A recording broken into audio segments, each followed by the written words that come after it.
Espero que cada um dos irmãos esteja bem. É uma oportunidade muito grande que nós temos de poder ouvir a palavra do Senhor.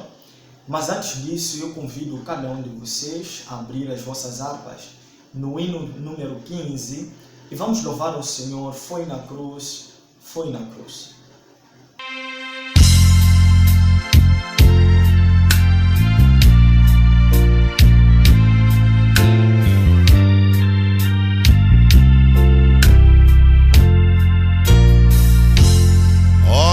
Cego andei e perdido vaguei, longe, longe do meu Salvador. Mas do céu ele desceu e o seu sangue verteu pra salvar um tão pobre pecador.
Na verdade, nós estamos em um tempo muito abençoador, porque estamos aqui em memória, estamos a dizer, foi na cruz onde um dia eu vi meu pecado castigado em Jesus Cristo.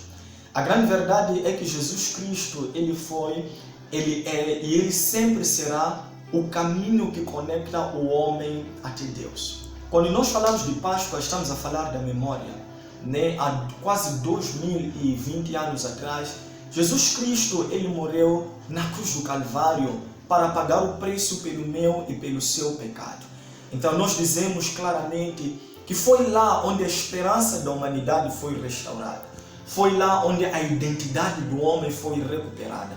Foi lá onde o valor do homem foi devolvido a ele próprio por causa do sacrifício da morte do Senhor Jesus Cristo. A palavra do Senhor, nós vamos meditar em Lucas capítulo 23, versículo de número 33 e 34, diz assim: E quando chegaram ao lugar chamado Caveira, ali o crucificaram e os malfeitores, um à direita e o outro à esquerda.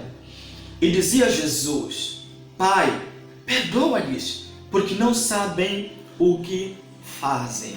Vamos orar. Amado Pai, rendemos gratidão a Ti pela Sua palavra. Sabemos que a Sua palavra ela é pura e ela é verdadeira. Pedimos que o Teu Espírito Santo possa nos convencer os corações, possa nos atrair, possa nos colocar diante da Sua presença nesta hora. E que a verdade que liberta o homem possa penetrar os nossos corações, a fim de quebrar todas as cadeias, a fim de quebrar toda a corrente. Leva-nos, Senhor, a um tempo cheio da Sua presença, da Sua graça e da Sua glória. Deus, enquanto a Sua palavra é ministrada, ser servido ao Senhor de curar, de restaurar corações, de renovar a esperança, de vivificar nações nesta hora, em nome do Senhor Jesus Cristo. Amém e amém. Quando nós falamos de memórias, quando nós falamos de lembranças, existem aquelas memórias que são boas para nós, geram boas emoções, geram bons efeitos. No entanto, existem aquelas memórias que, em algum momento, quando passam pela nossa mente, às vezes lutamos em chacoalhar a cabeça para evitarmos estas. Contudo, quando nós falamos do Senhor Jesus, quando nós falamos da memória, da morte, da crucificação, da paixão e morte de Jesus Cristo, essa memória é boa para a humanidade. Imagino, pena não podemos ver, até o vento fica maravilhado, até a natureza em si, ou no geral, fica ela fascinada pelo sacrifício de Jesus Cristo na cruz do Calvário. A Bíblia narra que Jesus Cristo ele nasceu num processo virginal, em que a sua mãe terráquea, chamada Maria, ela trouxe ele ao mundo e Jesus ele foi crescendo. Na verdade, havia um propósito por detrás de todo aquele processo. A palavra do Senhor continua de Jesus crescia em estatura, em graça, em sabedoria, diante de Deus e diante dos homens. Imagina Jesus Cristo, ele cumprindo toda a caminhada, cumprindo todo o percurso diário, mas por detrás dele havia um propósito, por detrás dele havia uma obra por realizar. E Jesus Cristo, meus queridos irmãos, ele cresce, ele começa o seu ministério, ele começa a pregar a palavra do Senhor. Antes disso ele é batizado e ele começa a pregar a palavra do Senhor. O que ele ministrava era: arrependei-vos, porque é chegado o reino dos céus. A vontade maior do Senhor, o cumprimento maior do propósito é nós alcançarmos a vida eterna por intermédio do arrependimento. Querido, Jesus Cristo ele pregou em cidades pequenas, pregou em cidades grandes, ele pregou diante de uma pessoa, ele pregou diante de de multidões de pessoas. A palavra do Senhor continua e nos ensina que Jesus Cristo ele ia cumprindo o seu propósito, ou melhor, cumprindo a sua caminhada, carregando consigo um propósito. Um belo dia ele une-se com os seus discípulos numa noite em que eles deviam celebrar a Páscoa. Quando falamos da Páscoa, remete-nos a voltarmos para Êxodo. A Bíblia diz que em Êxodo que a Páscoa foi lá comemorada com um objetivo. Vamos só lembrar. A Bíblia diz que num determinado período Israel estava debaixo da escravidão lá no Egito. Faraó escravizava o povo de Deus. Faraó hoje em dia diríamos que é o mundo, diríamos que é o diabo, diríamos que é o pecado, diríamos que é o sistema mundano que é contrário à palavra do Senhor. Faraó escravizava esse povo. No entanto, o mesmo povo clamava a Deus pedindo um libertador, pedindo um alívio, pedindo um socorro. E Deus, pela sua misericórdia e sua graça, levantou um homem chamado Moisés, o qual Deus o selecionou para liderar esse povo. O povo foi liberto das garras de Faraó de uma forma poderosa. Voltando só, Faraó havia um momento em que negava de libertar o povo para que pudesse adorar. E Deus ele sempre levantava pragas. Deus ele levantava enfermidades, Deus levantava desastres, catástrofes naturais, né, no meio daquele povo. Isso tudo para que Faraó pudesse libertar o povo. O mesmo, em algum momento aceitava, outrora rejeitava. Sabíamos que Deus endureceu o coração para que o seu nome fosse glorificado. No entanto, chega um dia em que Deus ele traz a última praga, a 10ª praga, a chamada praga da morte dos primogênitos. E a Bíblia diz que, enquanto isso, Deus, ele libera uma palavra para o meio do seu povo. Mandou que todo o líder de cada família em Israel pudesse matar uma ovelha, pudesse matar um novilho, e com o sangue daquela ovelha colocasse nos umbrais da porta, colocando ali no canto superior da porta, para que o anjo da morte, ao passar por aquele povo naquela noite, não pudesse entrar na casa em que houvesse sangue nos umbrais ou no umbral da porta. E assim foi acontecendo. O povo de Israel preparou-se desta maneira, e pelo sangue, através do sangue pintado no umbral da porta, o anjo, quando passasse, não entrava lá. E internamente, isso foi exterior, mas internamente, enquanto o sangue estava na porta, as pessoas, as famílias, estavam dentro das casas a comerem a carne e a comer o pão não fermentado, em memória, como ato de celebração naquele dia, em memória do livramento, da salvação, daquilo que Deus havia trazido naquele povo. Irmãos amados, Páscoa não é um momento de nós simplesmente nos agoniarmos de uma forma momentânea e depois saímos para viver a nossa vida normalmente. Não. A Páscoa não é um momento de nós nos contristarmos por um certo período, depois saímos para voltar ao mesmo pecado. Não. Páscoa é a celebração da liberdade. Em Israel, no Egito, o povo de Israel foi liberto das garras de Faraó. Na mesma, para o mundo inteiro, há 2020 anos atrás, Jesus Cristo, ele morreu na cruz, que é o nosso assunto central neste dia, para pagar o preço pelo meu e pelo seu pecado, para gerar liberdade. Naquele momento, aquele povo estava preso fisicamente, mas a sua alma podia adorar a Deus. Hoje em dia, nós nos encontramos até livres fisicamente, mas a nossa alma está presa, a nossa alma está entregue a vícios, entregue a dificuldades, entregue a sistemas, a hábitos que nós não conseguimos desarraigar deles. No entanto, quando nós cremos em Jesus, quando nós olhamos, levantamos os nossos olhos, olhamos para Cristo, lá encontramos a solução das nossas vidas. Voltando, os discípulos estavam reunidos nessa memória, celebravam a Páscoa, que significa liberdade, que significa salvação. E o que acontece é que enquanto comiam, Jesus Cristo, ele disse aos seus discípulos que deviam ir ao jardim de Getsemane. Antes disso, Judas havia saído para trair a Jesus, como nós sabemos. E Jesus sai para o jardim de Getsemane. Getsemane significa o lugar da prensa. Era onde os azeites eram prensados para produzir o azeite. E Jesus Cristo entra naquele jardim da prensa. Na verdade, era para ele também ser prensado.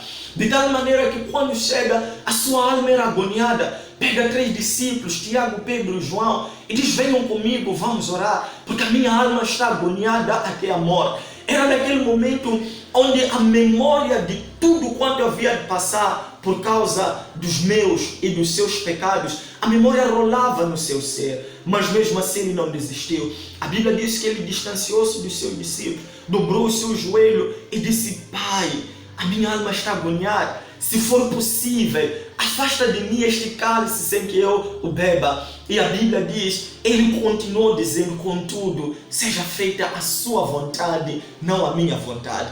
Naquele dia foi um dia decisivo para toda a humanidade. Foi um dia decisivo em que o perdão seria liberado para todas as nações, para todos os continentes, para todos os povos, raça, tribo, língua e nação. Foi o dia em que Jesus decidiu o meu e o seu destino. A condenação era o nosso destino final. Nós estávamos predestinados à morte e à condenação eterna. Mas naquele dia, naquela noite ou naquela madrugada, Jesus Cristo, ele tomou uma decisão diante de Deus. Podia muito bem dizer: Pai, eu não quero mais avançar com esta missão, eu não quero mais avançar com esta obra. Mas ele lembrou-se que se fizesse isso, eu e você estaríamos condenados eternamente. Por isso, a Bíblia diz que ele entregou-se. Ele disse: contudo, não seja feita a minha vontade, mas sim aquilo que o Senhor quer. Quando ele levanta-se ali, a Bíblia diz que ele orou 3 vezes.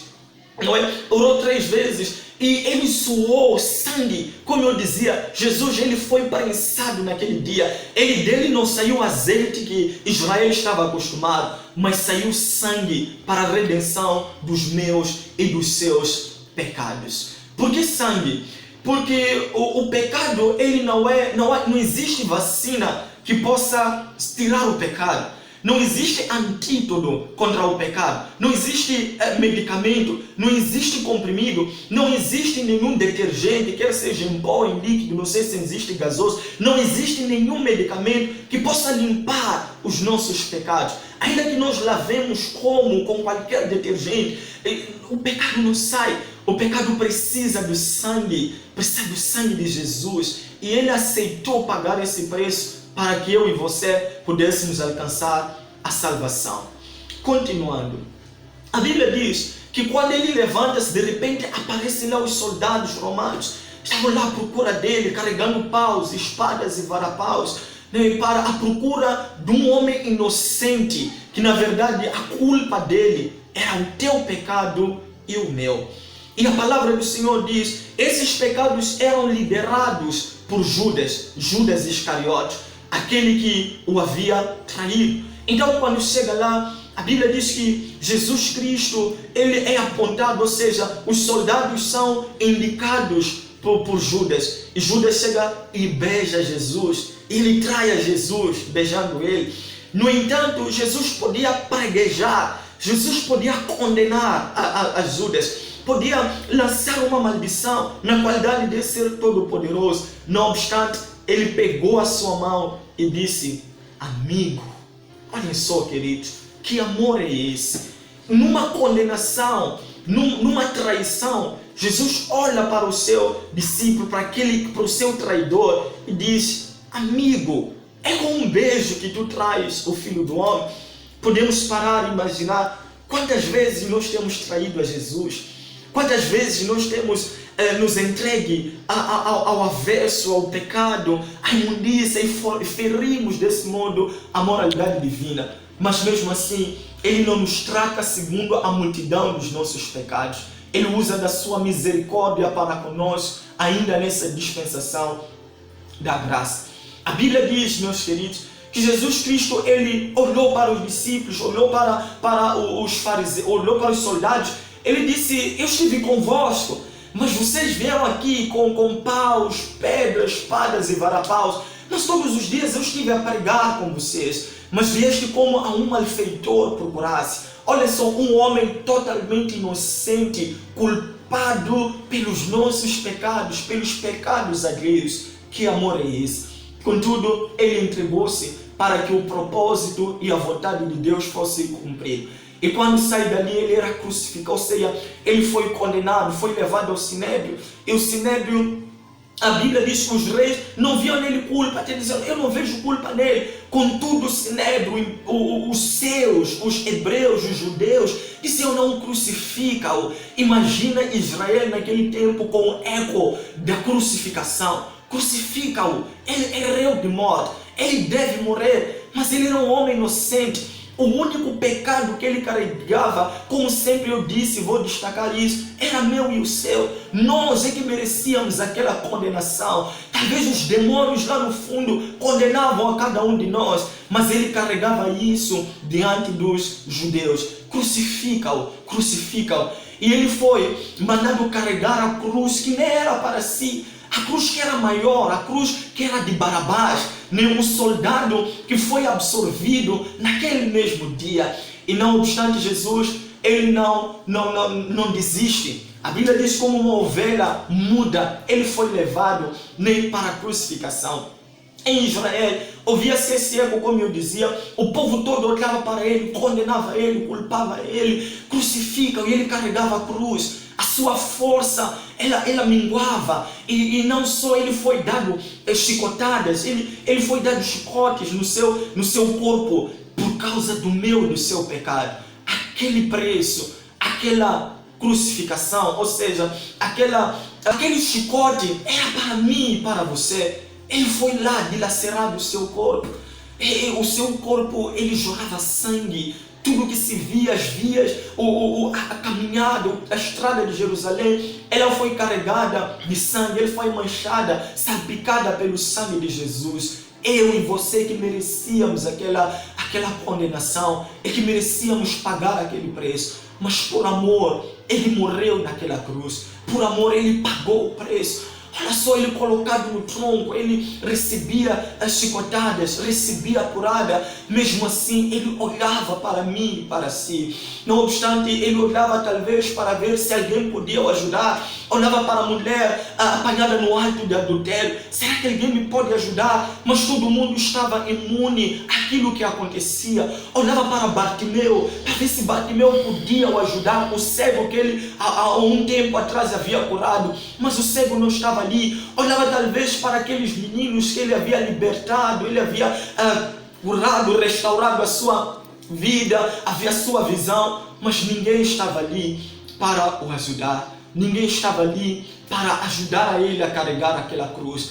Até que os soldados olharam para o meio da multidão e encontraram um homem chamado Simão da cidade de Cirene, ou seja, Simão o Sirineu, e obrigaram, coagiram esse homem a ajudar a Jesus a carregar a cruz, porque até faltavam de forças para suportar tamanha dor, para suportar tamanho castigo. Lembrando, havia um propósito, a minha e a sua libertação. Queridos e abençoados irmãos, a palavra do Senhor diz que o Simão Sirineu ajudou ele a carregar a cruz, porque hoje em dia ele procura no meio da multidão, ele procura para ver se você está disponível para lhe ajudar a viver em função daquilo que é o resultado da sua morte na cruz, a lhe ajudar a anunciar o seu nome, a lhe ajudar a adotar um estilo de vida que condiz aquele que foi o seu sacrifício na cruz do Calvário. Jesus, ele continua procurando homens e mulheres que possam lhe ajudar a carregar essa cruz.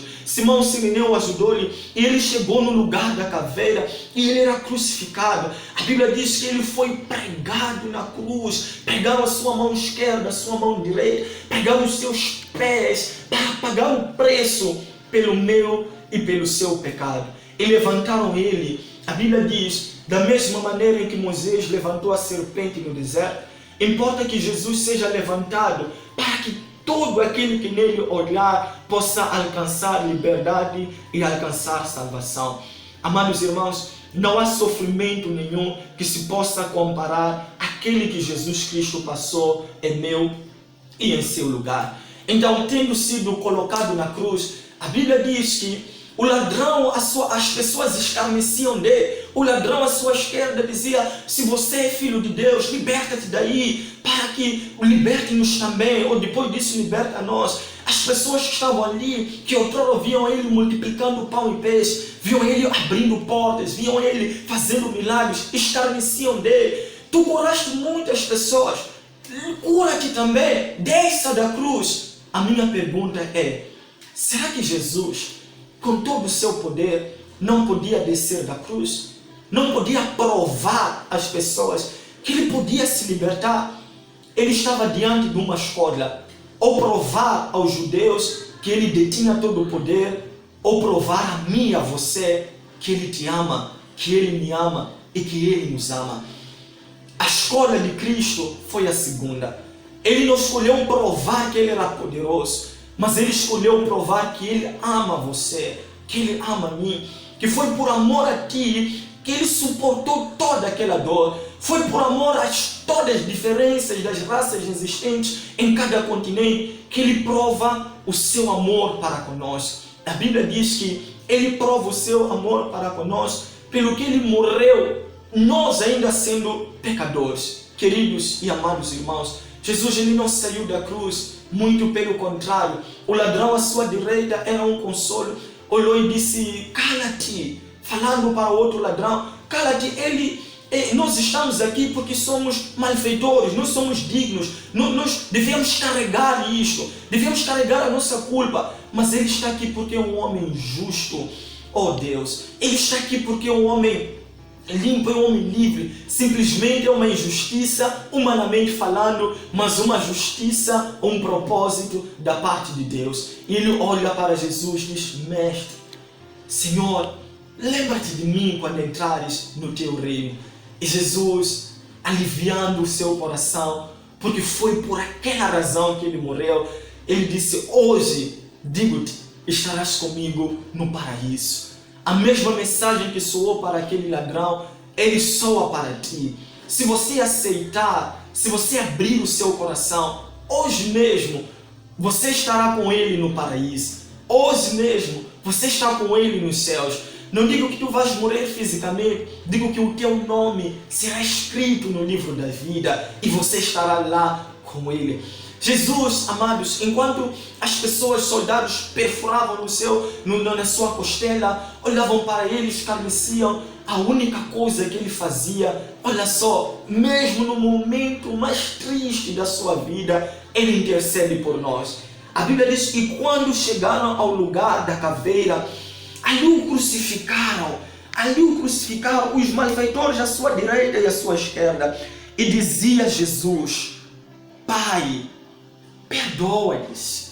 Ele intercedia por mim e por si. Pai, perdoa-lhes, porque eles não sabem o que fazem. Muitas vezes nós não sabemos, muitas vezes nós tomamos decisões erradas, muitas vezes somos egoístas, olhamos para aquilo que nos satisfaz de uma forma momentânea, olhamos mais para nós e não olhamos para Deus, não olhamos para o seu sacrifício. Mas mesmo na cruz ele orou dizendo: Pai, perdoa-lhes, porque eles não sabem o que fazem. E a Bíblia diz, naquele mesmo momento, ele rendeu o seu espírito e ele disse, antes disso, ele ia gemendo: Senhor, Deus meu, por que me desamparaste? Ele sentia dor, e depois disso ele rende o seu espírito e diz: Pai, em tua mão entrego o meu espírito, pois está consumado. Ou seja, Jesus, ele havia completado um ato que beneficiaria todos aqueles que foram antes dele, todos aqueles que eram do seu momento e todos aqueles que seriam depois dele, que somos nós. Jesus Cristo, ele havia terminado a maior obra que nós podemos imaginar. Ele havia terminado de construir o maior caminho que nós podemos imaginar, a maior ponte, a ponte que conecta o pecador com seu Criador, a ponte que conecta a mim e a ti. Porque a Bíblia diz que em Isaías, olha, os ouvidos do Senhor não estão agravados para que ele não vos ouça, nem a sua mão está encolhida para que ele não vos possa salvar, mas os vossos pecados é que fazem separação entre vós e o vosso Deus e da sua face. E a separação que havia entre nós foi movida, foi encurtada através da morte de Jesus. Renda sua vida a Ele, reflita nesse momento da Páscoa. Páscoa significa salvação, Páscoa significa livramento, Páscoa significa liberdade espiritual. Em algum momento podemos não nos sentir condenados, ou seja, presos fisicamente, mas o seu espírito precisa de um Salvador. E Jesus Cristo é o plano de Deus. Jesus Cristo é a prova desse amor. Imagina comigo, alguém que morre por ti, alguém que se entrega por ti. Que amor é este? A Bíblia diz que não há maior amor do que este, dar a vida a alguém pelo seu amigo. Jesus, ele morreu na cruz. Todos os pecadores, quando correm até Jesus, eles são perdoados. Todos os pecadores, quando vão até Ele, Ele não os lança fora, mas se és um coração arrependido, como diz a palavra, se com a tua boca confessares e em teu coração creres que Jesus Cristo foi ressuscitado dentre os mortos, na verdade, você será salvo, você alcança a liberdade. Queridos, não há outro Salvador. A natureza reconhece isso. Todo mundo, toda a criação reconhece isso. Até naquele dia, quando Jesus ele morre, a Bíblia diz que o sol negou o seu brilho. O sol recusou brilhar, porque era para que a luz, aleluia, pudesse brilhar no meio da humanidade. para que nós não pudéssemos confundir, para que nós não pudéssemos pensar que não, o sol é que havia brilhado, então nós vamos adorar ao sol. Não, para que nós não pudéssemos dizer a lua é que brilhou, nós vamos adorar a lua. Não, todos os seres luminares naquele dia escureceram. A Bíblia diz que houve uma escuridão em toda a terra, naquele lugar. Para quê? Para que Jesus Cristo, a luz do mundo, a luz que dissipa as trevas, a luz que liberta, a luz que cura, a luz que sara, a luz que transforma, pudesse raiar no meio da humanidade. Nós precisamos de Jesus. Deus, Ele ama você. Ele entregou Jesus para pagar o preço pelos seus pecados. Arrependei-vos, arrependemos-nos e creiamos no Evangelho, creiamos na Boa Nova. Agora não há condenação para aqueles que estão em Cristo Jesus, muito pelo contrário, há uma nova vida. Convido você a dobrar o seu coração, a dobrar o seu joelho, a curvar a sua alma, a curvar o seu espírito em oração diante de Deus. E depois disso, não volte à mesma vida de pecado. Não, a partir daí, volte a um relacionamento com Deus. Deus, Ele ama poderosamente a você. Vamos orar agora. Ora comigo, por favor. Feche os seus olhos. Vamos orar. Pai, muito obrigado pela sua obra. Muito obrigado pelo seu sacrifício naquela cruz. Muito obrigado pelo seu amor revelado à humanidade.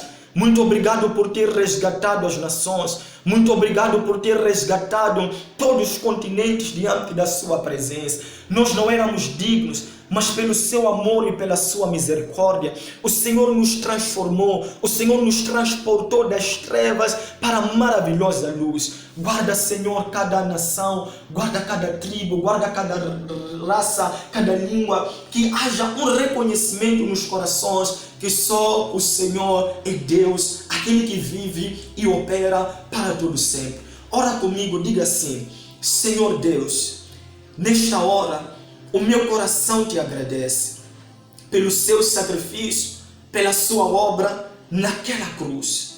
Perdoa os meus pecados, vivifica a minha vida, liberta o meu espírito e escreva meu nome no teu livro da vida, em nome de Jesus. Amém. A Bíblia diz: não há nenhum outro nome dado entre os homens no qual devamos ser salvos, somente o nome de Jesus, o nome que está sobre todo nome, o nome que demônios estremecem, o nome que enfermidades estremecem, é o nome de Jesus. Guarda isso em seu coração. Lembra-te, Páscoa é liberdade, Páscoa é salvação. Nós vamos deixar contatos na descrição deste vídeo, vamos deixar contatos aí embaixo mesmo, num desses cantos. Entre em contato para apoio espiritual, para mais informações. A mensagem que fica é esta: Deus ama você e ama toda a sua família. Que o Senhor te abençoe, te prospere nesta nova caminhada, em nome do Senhor Jesus Cristo. Amém e amém. Senhor, eu quero mais te conhecer. Senhor, eu